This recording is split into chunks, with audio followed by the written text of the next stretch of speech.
Hello and welcome to my channel. Today I'm going to show you how to make these little embellishments. So similar to the ones I've done before, they start off a certain shape and then they change to something else. So I've got two triangular ones, sorry can't speak there, and two square.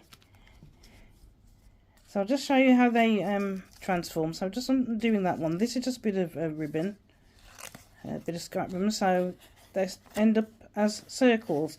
This one I cut out from a grocery delivery bag. I think it was Tesco wash, if anyone's interested. I just stuck a bit of paper there and made it into a little journaling space.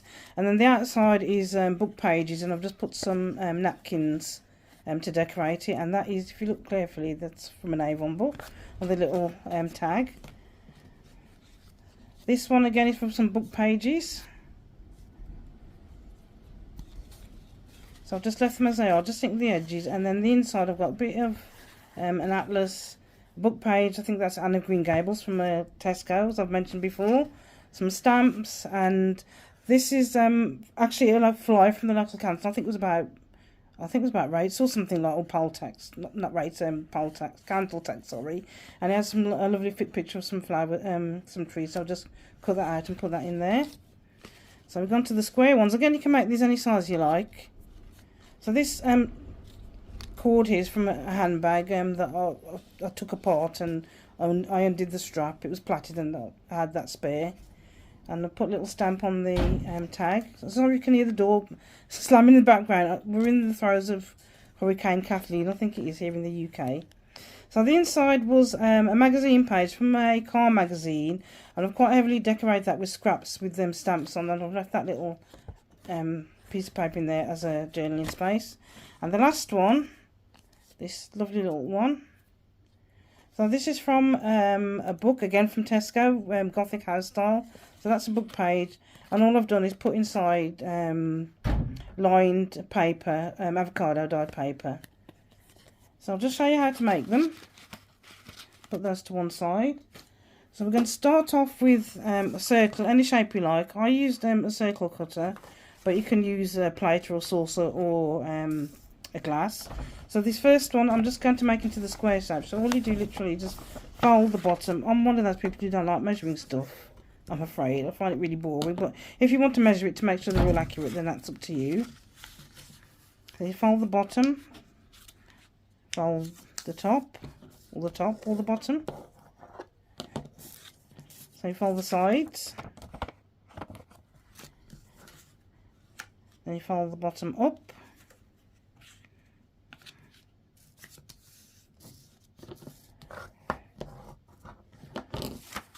And then the other one. So you fold it so that they actually meet in the middle like that.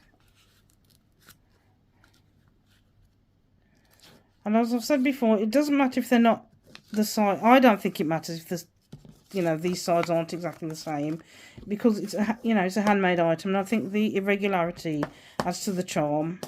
The imperfections, make it more, obviously it's homemade, it's not mass made. So that's the first one. So I'm just going to ink the edges.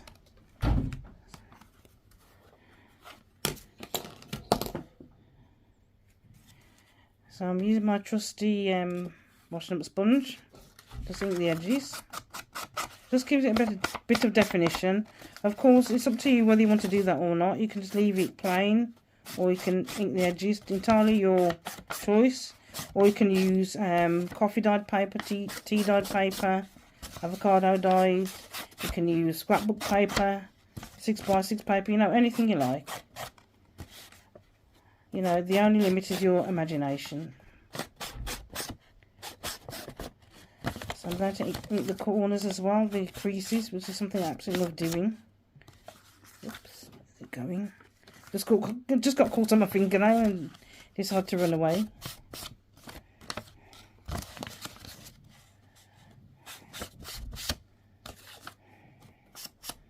Of course, if you've got your own proper distress ink and your little sponge applicator, you can use that. But as I said before, I like to be quite thrifty, so I kind of use things that I find either at home or at work. So I'm just doing the inside creases now, and I love doing this because I think it really adds a lot of definition and character to the item. But as I said, keep saying, it's your choice. You can also use downloadables and digitals if you wanted to. Entirely up to you. So I'm going out of shot a bit there. So there, so we've inked all the edges. Okay. So I'm just going to fold it back up. I think it went the other way. Because that's it. The creases feel sharper when I fold them that way. Okay, so that's the first bit. So you can either have it that way or that way, and I think I'm going to have it this way. So I'm just going to get my awl, which I've just dropped on the floor.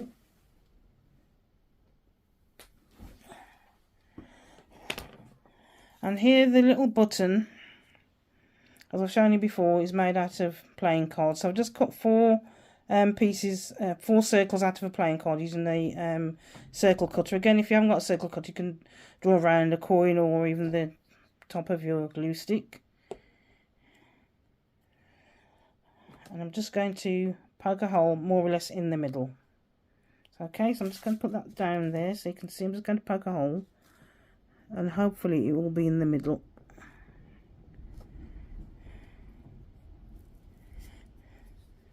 So I poke the hole there.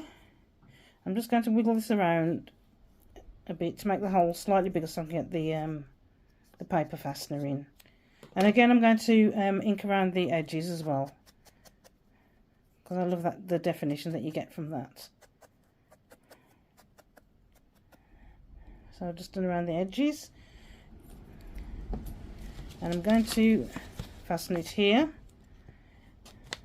So I'll put that there just to make sure it's more or less in the middle. Again, if you wanted to measure it, you could do, but I'm a person who doesn't like measuring. I find it really tedious and boring. So I'm just going to eyeball it, and I think that looks more or less in the middle. I do apologise, the door keeps slamming. The window's open and the door doesn't shut properly, and the wind keeps blowing it open and closing it. I have tried to shut it, but there's something wrong with the lock, so I do apologise. So all I'm doing there, show you again, sorry I was out of shot. So I just place the circle there more or less in the middle of this flap, and then I'm just going to poke through that hole into the paper. So you can just about see the hole, and then I'm just going to wiggle this around to make it slightly bigger so we get the brad through. So here is our brad or paper fastener. Poke it through. Oh, I think I might need to make the hole a little tiny bit bigger because I'm having a bit of a struggle.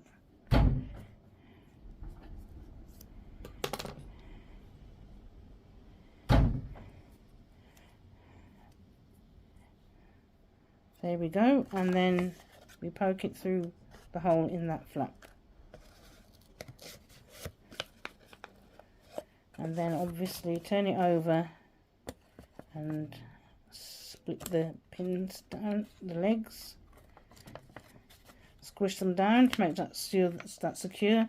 And then I'm going to put a piece of paper, stick a piece of paper just to cover those up. And again, I'm using this from the local council, and I think that's a university building. So I'm going to stick that there. Just trim it a little bit, it's slightly too big still. So when we say this is junk drilling, this is literally junk drilling because I'm using a bit of junk mail. So make sure that fits there, just to cover the legs. And then I'm just going to ink around the sides.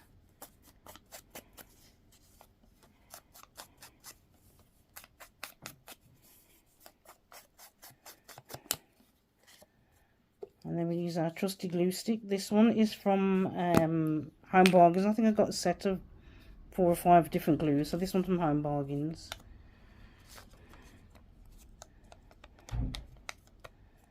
I've finished the one in my previous videos. I think it was a Hobbycraft one. I've finished that one. So I'm not really tied to any particular brand of glue. Whatever's on offer or good value for money, I will buy. I prefer to use a glue stick because, you know what, I'll just... So I'll just ink that on the wrong side. So what we've got here, so this is the bit that's actually going to show. So that's me not concentrating, but it doesn't matter. Somebody might want to read about the councils, about council tax for the local area. I don't know. But don't worry, I can probably cover that up with something anyway. But that's just basically to cover the prongs of the paper fastener. Okay, so that one's more or less finished. So now we're going to go on to the triangular one. So this is just a piece of plain paper. So again, I'm just going to fold the bottom. I'm not measuring it, but if you're one of those people who want to measure stuff, then fine. I'm just going to crease that using my bone folder, i.e. a letter opener. And then instead of folding that side and that side, we're going to fold this bit and we're going to fold it sort of diagonally.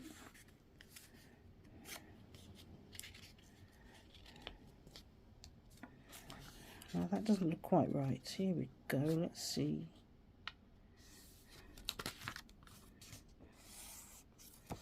So fold it diagonally, and then this one we're just going to fold up here.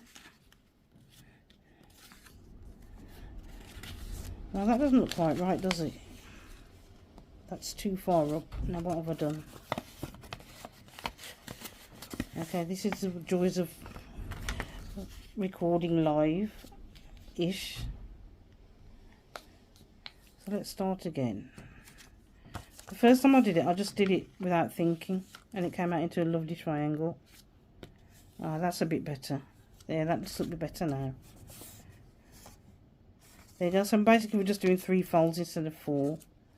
And this one, fold up to meet it. And it really doesn't matter that I've made a mistake, because we can cover that up with the decorations and everything.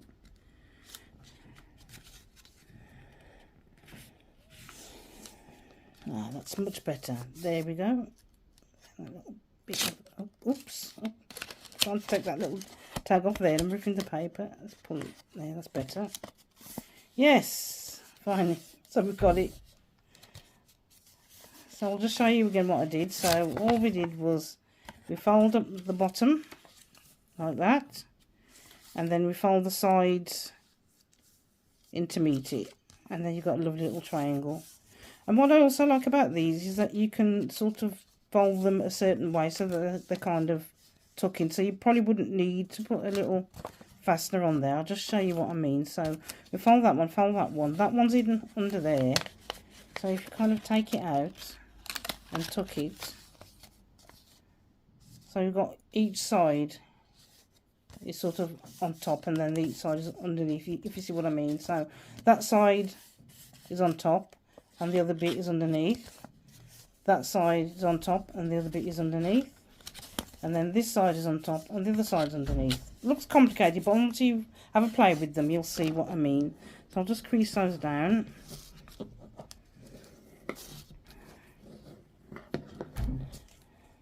And again, I'm going to ink the edges. This is my favourite bit.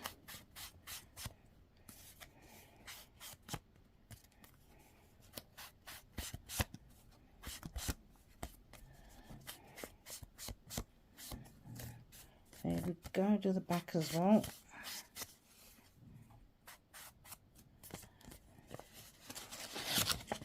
And open them up, and then I'm just going to do the outside.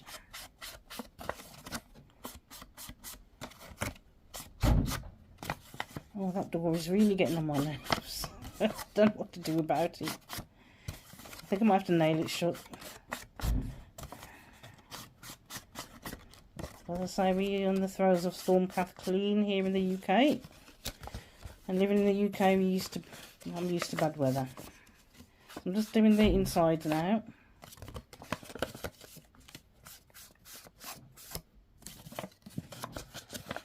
Make sure that's on the right crease, because we did get it wrong to start off with. There we go. Fold those back over. Now, as I say, you could probably leave it like that, because if you fold it properly and make it tuck in, you don't really need a fastener. So I am very tempted to leave this one and not put a brad on it like I did with the other ones.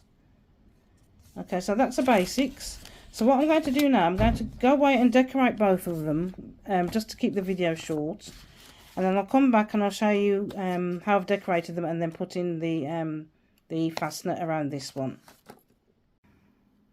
Hello and welcome back. And I've just finished decorating these little embellishments. This one on the plain copy of printer paper, I've just left it fairly simple. So I've done a beautiful lace stamp on the outside, and on the inside I've used a lovely mandala stamp. I've left these ones on the edges on the inside plain because I think it might be a bit too much, but again, they only limited your imagination. So if you wanted to sort of go overboard and really decorate that to the max, that's up to you.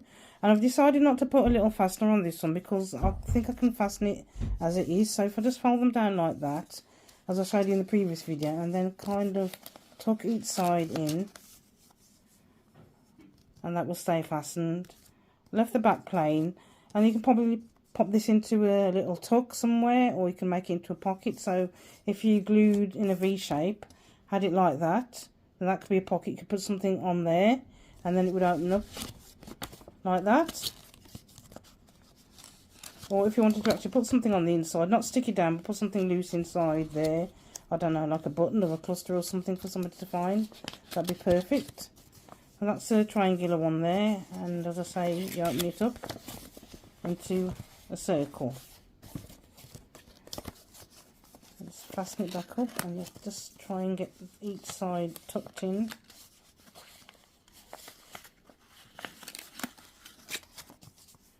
And then that one will stay fastened perfectly happily. This is the square one that I made. Now I just had a thought when I was actually decorating that if I had actually thought about it a bit more, I would have put that button somewhere else. So I would have put the button on. So this is the right side up. So if I actually sat down and thought, I would have put that button there, so that then it would be the right side up. And then I thought, well, maybe I could use it sideways on, but that's no good because it's upside down. Because the button's still on the wrong side. If the button had been on that side, then it would have been the right way up. But, you know, never mind. That's, you know, something that's overlooked. But, you know, it doesn't lose any of its charm because it's the wrong way around. So I've gone ahead and decorated the inside. So I just found a black and white book page, a couple of stamps, which I love using, and some little side embellishments. So that closes up like that. And I'm just going to put the little string on so you can fasten it. So I've just got some cotton thread here. So all you do is just wrap it around the button. So you leave a little bit on that side so you can actually tie it. Wrap it around the button. Make sure it goes underneath. And then you just tie it in a knot. Just move that so you can see what I'm doing.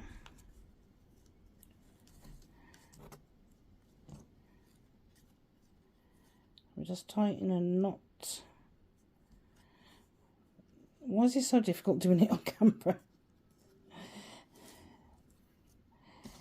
Right, we'll tie it in a knot.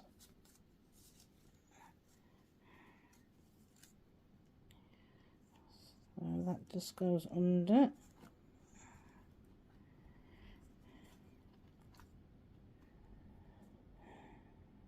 Nope, it's not going. Why is it so fiddly? Goodness me, this is just a simple thing. Tie it in a knot. Okay. I think it's because I'm trying to make sure I'm still in the shot.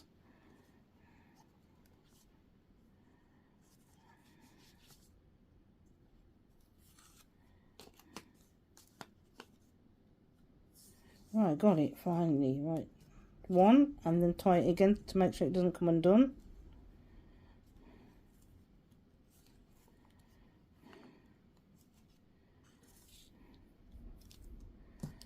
Right, that's it.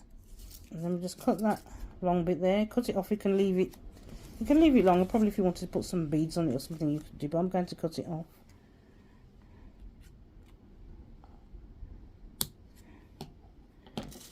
Okay, and then you literally just fold that there and wrap this around a couple of times, and then just wrap it around the button.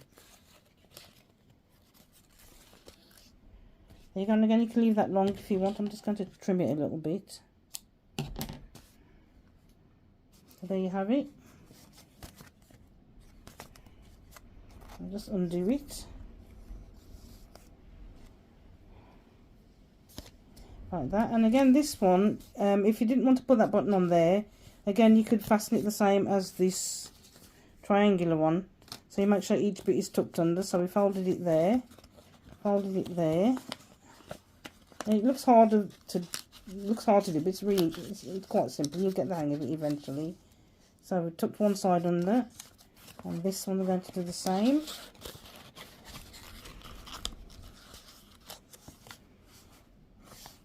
Right, what's happened there? That's not right. Okay, let's do it. So it's really simple. You get once you played around with it a little bit, you'll soon get the hang of it. Right. Oh, one of the butterflies has fallen off. Oh dear. Stick that back on properly.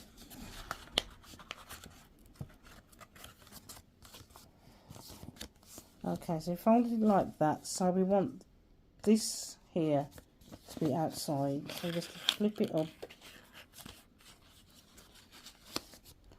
And there we go. So you wouldn't actually need that. I mean, you could still have it if you wanted to, but if you just wanted to leave it without, then it would still be fastened.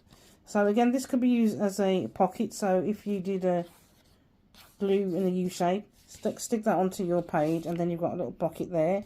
Or you could do the L shape, and then that would be a tuck on your page, and then you just open it up.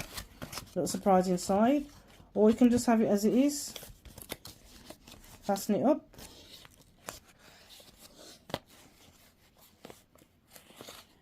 And pop it inside a pocket or a tuck for somebody to find.